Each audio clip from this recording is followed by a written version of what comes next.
नमस्कार दोस्तों आज के इस वीडियो में हम करवा चौथ के व्रत की कथा का श्रवण करेंगे। हिंदू पंचांग के अनुसार प्रतिवर्ष कार्तिक मास के कृष्ण पक्ष की चतुर्थी तिथि को करवा चौथ का व्रत किया जाता है।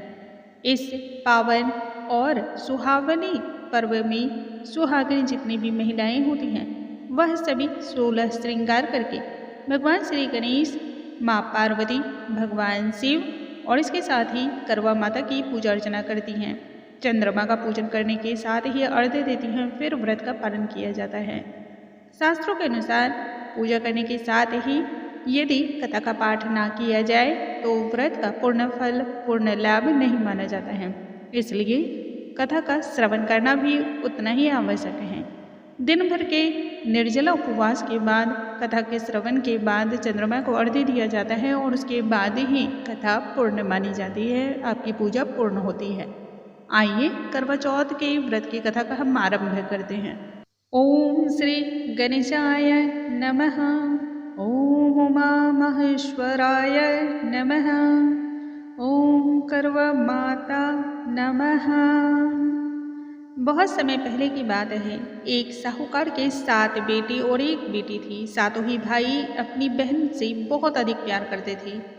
जब वह खाना खाने बैठते तो पहले अपनी बहन को खिलाते और उसके बाद वह स्वयं खाना खाते थे। एक बार उनकी बहन ससुराल से मायके आई हुई थी। रोजमर्रा की तरह ही भाई अपने व्यापार और व्यवसाय को करने को चला गया। जब लौट कर घर आया तो देखा बहन बहुत ही ज़्यादा व्याकुल थी। तब सभी भाई जब खाना खाने को बैठे तब अपनी बहन से भी खाना खाने का आग्रह करने लगे, लेकिन बहन ने उन्हें बताया कि भैया आज करवा चौथ का व्रत है और यह व्रत निर्जला किया जाता है, इसलिए जब तक वह चंद्रमा को नहीं देखेगी तब तक व्रत का पालन नहीं करेगी। चंद्रमा को देखकर उन्हें अर्घ्य देने के बाद ही वह कुछ खा सकती है। लेकिन चंद्रमा तो अभी तक निकला नहीं था, इसलिए भूख और प्यास से व्याकुल हो उठी है।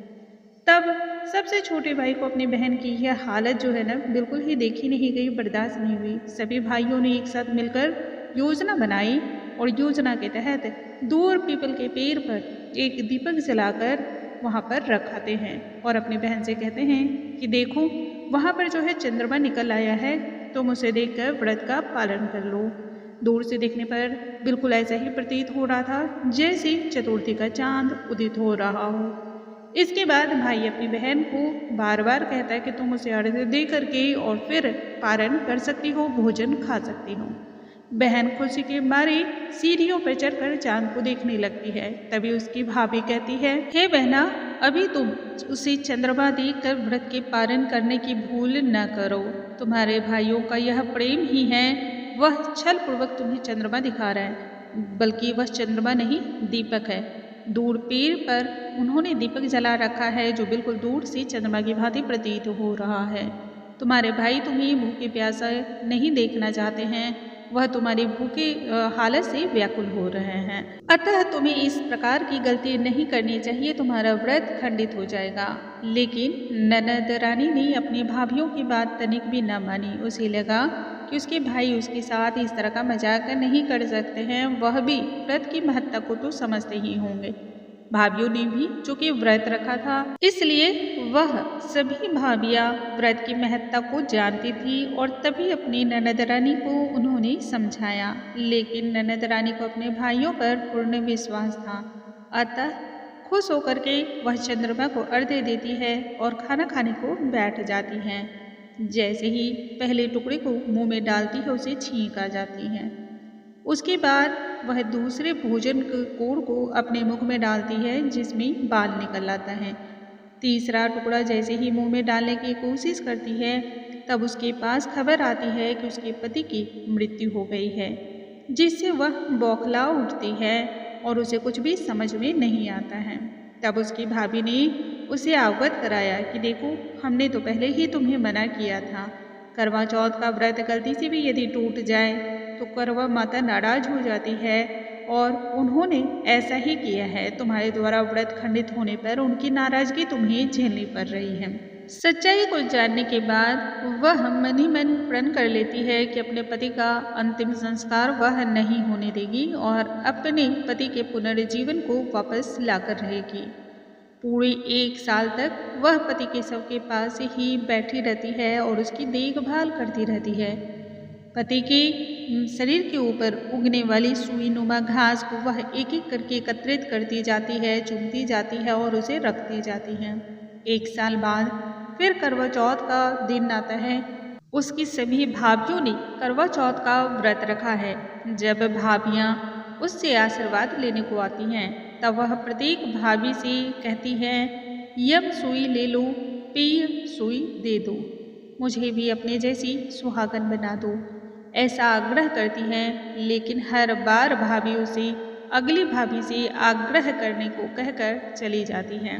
इस प्रकार जब 6ठे नंबर की भाभी आती है तो करवा उससे भी यही बात कहती है। यह बात भाभी उसे बताती है चूँकि सबसे छोटे भाई की वजह से उसका व्रत टूटा था, अतः उसकी पत्नी में ही इतनी शक्ति है कि वह तुम्हारे पति को दोबारा जीवित कर सकती है। इसलिए जब वह आए तो तुम उससे कहना कि जब तक तुम्हारे पति को वह जिंदा ना कर दे तब तक नहीं छोड़ूंगी। ऐसा कहकर वह चली जाती है। सबसे अंत में छोटी वाली भाभी आती है। करवा उनसे भी सुहागिन बनने का आग्रह करती है। उनसे भी कहती है, यम सुई ले लो, पी सुई दे दो, मुझे भी अपनी जैसी सुहागन बना दो। यह वह आग्रह करने लगती है, लेकिन छोटी वाली भाभी भी टाल मटोल करने लगती है। ऐसा देख करके करवा उन्हें जोर से पकड़ती है और अपने सुहाग को जिंदा करने की जिद करती है। भाभी उससे छुड़ाने के लिए नोचती है, खसोटती है और उससे पिंड छुड़ाने को अनेक प्रकार के यत्न करती हैं, लेकिन करवा उसे बिल्कुल भी जाने नहीं देती। अंत में उसकी तपस्या को देख करके भाभी का दिल पसीज जाता है और अपनी छोटी उंगली को चीर कर उसमें से अमृत उसके पति के मुख में डाल देती है। करवा का पति तुरंत श्री गणेश कहता हुआ उठकर बैठ होता है।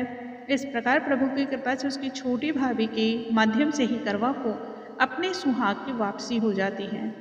हे श्री गणेश, हे माँ गौड़ी, जिस प्रकार करवा को चीर सुहागन का वरदान आपने दिया है, जैसा सुहाग आपने उसका बनाए रखा है, जिस प्रकार से आपने उसकी सौभाग्य की रक्षा की है, जिस प्रकार से आपने उसके संपूर्ण जीवन को सुखमय बना दिया है, ठीक वैसा ही हम सभी सुहागिनों को प्राप्त हो। यह सभी सुख बिना आपकी कृपा के तो प्राप्त हो ही नहीं सकता है। हे करवा माता, जिस प्रकार से आपने करवा चौथ के व्रत को पूर्ण करने वाली प्रत्येक महिला के सुहाग को बनाए रखा है, उसी प्रकार से छोटी मोटी जो भी हमसे गलतियां हो जाती हैं उसे क्षमा करके हम सभी पर अपनी कृपा दृष्टि बनाए रखो। आपके आशीर्वाद की प्राप्ति हेतु मैं व्रत का संकल्प लेती हूँ, इस व्रत को पूर्ण करती हूँ। यदि फिर भी जाने अनजाने कोई गलती हो जाती है तो उसे आप क्षमा कर दो और मेरी पूजा को स्वीकार करो।